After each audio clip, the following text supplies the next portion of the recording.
The rule of 55 is something that so many people overlook because they just assume they have to wait until 59 and a half to pull from their retirement accounts like a 401k or IRA, and it's not true. You can start pulling from your 401k. You don't have to pay the 10% withdrawal penalty for being early. You still have to pay your ordinary income taxes. Let me explain to you through a real case study when it might make sense to use the rule of 55 and give you some insight on when it can make sense to retire early if you have saved and invested well enough. Check this out. So if you look at my screen right here, this is a sample case of someone who has $50,000 in the bank. They have $1.3 million across the following assets.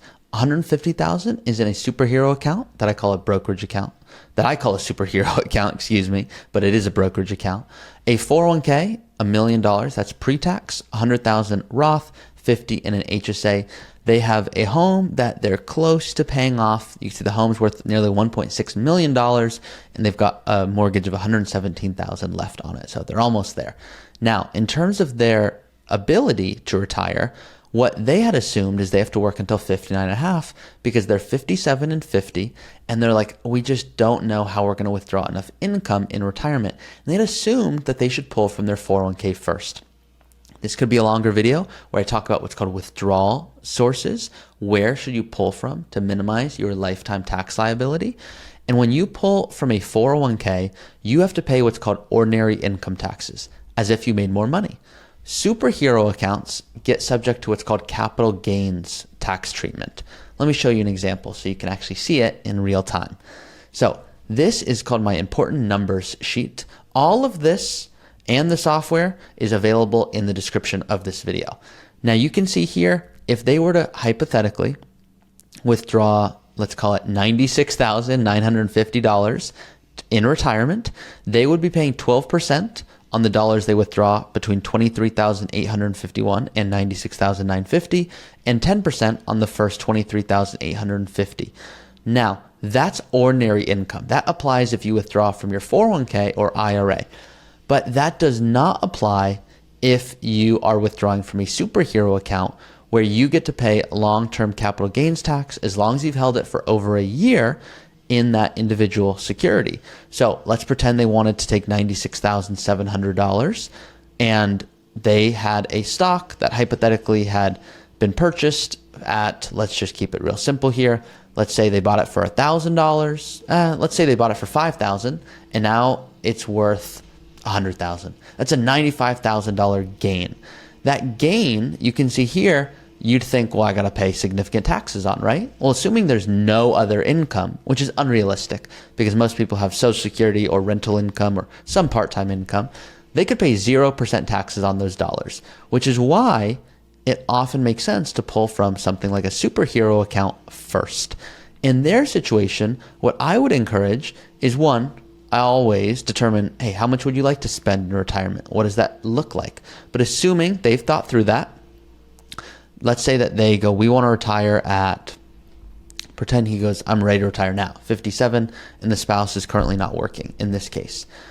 If they wanted to spend, let's just call it, if I was with the client, I would ask, hey, how much are you actually spending? But let's just say it's $6,000 a month. $6,000 a month plus their current mortgage, and then some health care and long-term care estimates. They have no children. We can see, are they on track to be able to do so? And on track is, of course, subjective. Some people would go, oh, yes, certainly. So right off the bat, it looks like they're not on track. But that has, because I had assumed they were retiring at 50 mistakenly because I was playing around with this before. So let's pretend that they wanted to spend $7,500. I'm taking out $25,000 a year on travel, which was in here before. So we can see here, if they wanted to retire at 57 and spend, let's put it back to $6,000 a month, excuse me here.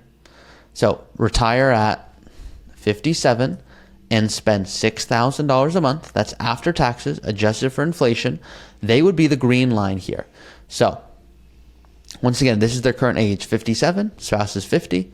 If they were to retire immediately and spend $6,000 a month or $72,000 a year, every year, adjusted for inflation, invest aggressively, you could see they would have about $680,000 by at age 97. If they were to pass away at, let's call it 90, which sounds sad, but you got to kill people off at some point in their financial plan projections, there'd be $1.4 million. So all of this to say, is it possible? Of course it's possible. Whether they want to be invested aggressively or they want more of a balanced approach, that's of course completely up to them. If they want more of a balanced approach, it looks like they're passing away at just about 90 years old. So what are their options? Because the rule of 55, that's their only option if they were to say we want to use the 401k, but they don't need to. They could live off the superhero account, but here's the issue. The issue is if they want to spend, let's call it $6,000 a month or $72,000 a year plus healthcare plus taxes, they're going to be in that $100,000 range of expenses. So $100,000 if they were to retire immediately, that lasts them about a year and a half. So in a year and a half, they're going to be 58 and a half, which means that's another year and a half, another year from 58 and a half to 59 and a half that we need of income. Well, if we didn't use the rule of 55, we would have no way of really withdrawing that in an effective way without having to pay taxes or penalties. So that 401k, we would want to consider using for that final year to bridge the gap until that 401k could move to an IRA and we could take the money as we see fit. Because at a 401k, you have limited options. So I know today was a jam-packed video. I put a ton in here. I talked real fast. I got excited. I love this stuff. There's so much that I would want you to consider that I'm going to leave you with just because it plays a big role here. For example, they own a home that is worth a lot of money. Maybe they want to downsize. Well, something that you can do is you can go and add a goal such as primary home relocation. Now, I'm just going to play around with it just to show you a sample of this, but pretend that you said, we're going to downsize. We're going to buy something for $600,000. It's going to be simple. We're going to move to Texas, just picking an example because I have a client in my mind who did this, and they're going to buy a new home. They're going to buy it outright. Property taxes, insurance, we're just putting some super loose estimates. No interest rate. They're going to sell their current home immediately, and they're going to buy it. Annual maintenance, $5,000. So and let's just go a little bougier here. Let's put $800,000. So they're going to sell their current property. They're going to downsize to an $800,000 home in Texas. I can save that to their plan. You can see it right here, downsize, and look at what it does to your plan. What you can see is all of a sudden, if you do it in 2025, well, now their plan's looking much better. Why? Because they're selling their home. They're using those assets to invest to create more income. Pretend though they wanted to do it in 2030. They go, it's just not the right time. We're going to stay where we are until it makes sense.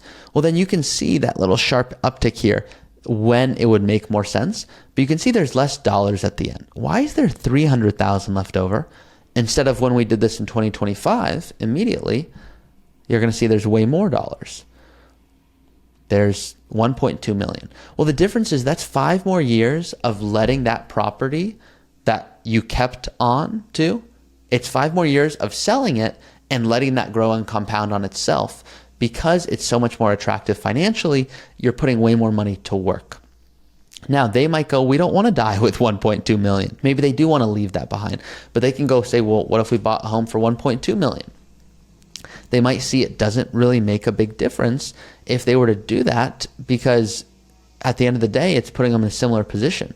So they might go, wow, we're not going to downsize. They might go, it turns out 900,000 is the level of home we can buy based off of our legacy goals. So this is just one of a ton of different examples of why I like this software. So you can play around with it, see what resonates with you, and all of the goals here, you can add them in your goals section. So add goal, property, primary home relocation, everything I just did, you could do right here.